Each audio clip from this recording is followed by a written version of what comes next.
Well, there's a huge trend toward eating and supporting local, and that's what we're going to do in the Stone Creek Kitchen today. Specifically, we're going to show you how to cook using local ingredients. Derek Slife is the co-founder of Chow Locally, which I love the name. Thank you, thank you. I love your buckets, too. I told you, I said, I want to get my hands on one of those. Yeah. And you're here to kind of show us how this all works, but we want to welcome you to the show first. Thank you, thank you. It's great to have you. And we want to also kind of show people precisely what we're talking about, because you've got all of this locally grown and this down here. Phoenix is an amazing, amazing agricultural state, or Arizona is, and there's great local farmers. There's about 100 or so farmers all around Arizona that are growing heirloom vegetables, seasonal, my favorite, fresh. By the way. You love the heirloom stuff? I do, I really do. So let's jump right into this recipe. What are we going to prepare with some of these? This is a local greens kale salad. We have some Toscano kale from Blue Sky Farms. We have some mustard greens from Blue Sky Farms.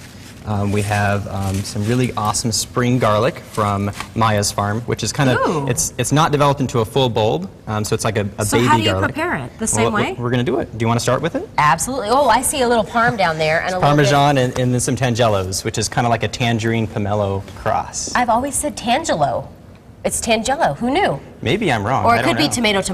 It could be. That's probably more the case. Tangelo. Yeah. So let's get started here. Yeah, so I've done a little bit of the prep work here. The basic recipe is you're going to take and get a pan about medium-high heat. Okay. Add about 2 tablespoons of olive oil. I'm noticing that you're using the Queen Creek olive meal variety. I was out there on Saturday. Oh, in the dust storm. Wonderful, wonderful place. It's a great place. They've done so much expansion out there, and they've got it's just so much fun, delicious food. But yeah, that dust storm, not so much. When you're sitting out on the patio. So we're going to go ahead and throw in some of our spring garlic and just kind of let it warm up. You don't want to have it more than maybe a minute or so, because if it starts browning, you get kind of this bitterness flavor. Okay. So it's all the same properties, cooking properties that you would find in traditional garlic. It just hasn't actually gone. The main difference is a little bit, since it's younger, it hasn't developed the full flavor. So it's a lot lighter, and you could actually eat it raw in salads and stuff. So a lot of people have done that. But it wouldn't be like... Yeah, exactly. Well, I love garlic, so I do too. Really so if you don't, then I'm sorry. If you don't love garlic, this may be a good introductory way to give it a start. Okay, well so we don't have to sit and watch that kind of warm up. I want to talk a little bit about the way things are grown, and you know, we don't have traditional, like I think we're extreme weather. We're extremely warm, or we're just kind of super mild, so we're not like the rest of the country. How does that influence the way vegetables are grown here? Well, the climate here is very similar to like the Mediterranean climate. Okay. So we've learned a lot of lessons from how they're doing it in Italy and all around that kind of Mediterranean area. And farming in the desert is really an experiment. There's new things that people are figuring out, developing. We have people like Carl Seacat who are developing new heirloom varieties of tomatoes and lettuces. Seacat? Yeah, Carl Seacat. I might have to name a child Seacat, because that's how much I love heirloom tomatoes. It's absolutely, there's great farmers all around Arizona, and they're innovating, and they're getting us the freshest things that are out there. Okay. It's quite incredible. And so let's go to Chow Locally now as we continue, and we're just letting this garlic at the bottom kind of, I totally took your tool away, didn't I? That's like you taking a microphone. If you want to go ahead and toss it. So essentially we let the garlic heat up for about a minute or so, and then we added the Toscano kale.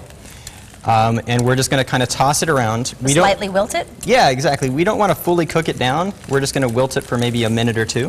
And for people that perhaps haven't had kale, let's tell them why we kind of need to do this. So kale, if you eat it raw, is a little bit more bitter. And I prefer just kind of the texture, the crunchiness of it after it becomes cooked. We're adding a little bit of mustard green, which adds a little bit of spiciness to it. If you have ever had mustard greens, well, just pick one out, yeah. It tastes a little bit like Dijon mustard. It's quite crazy. Yeah, it has a little bite to it. So. But you almost feel healthier just having had one little morsel of it. Any green, any fresh fruits and vegetables that you guys are eating, it's wonderful for your health, and especially when you get it fresh from local farmers. I mean, this stuff was just harvested yesterday, so. Wow, you're kidding me. I had my eye on these. I told you this before the show. Oh yeah, Maya's farm has the amazing carrot. She's like the carrot master. That is like perfectly created. The bunny, the Easter bunny too, would not disagree with that. You should try a taste of it. Right now? Yeah, go for it. Do I need to cut that off or just go for it? Just bite it. Yeah. That's the way farmers do it in the field when they're testing and figuring out. It's so sweet and soft. Yeah, I should bite every one so that nobody else can share. So the Chow Locally, you get this big Great. Yeah, so we partner with about 20 local farms and ranches all across Arizona, and essentially they let us know what's in peak harvesting condition each week. We pass that list over to our chefs and dietitians, and each week you get a box or a crate, similar like these, and it's packaged with recipes and 7 to 10 freshly harvested things just were harvested a few days before. And we really try to focus on the heirloom And then varieties. it's just delivered to your home, or? So we have 10 different pickup sites all Okay. across the Phoenix area. Do you have one near Chandler?